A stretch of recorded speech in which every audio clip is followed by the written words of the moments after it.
So for today's video, magluluto tayo ng bingkang pinalutaw. 3 cups rice flour, 1 cup white sugar, 1/2 teaspoon salt, 2 teaspoon instant yeast.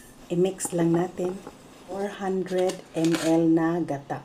Dahan-dahanin lang natin sa paglalagay. Magdagdag tayo ng 1 cup gata. Rest lang natin siya ng 1 hour. Yung isang dahon, gaganyarin nyo ng cut. So, magdidepende sa inyong molder kung gaano kalaki.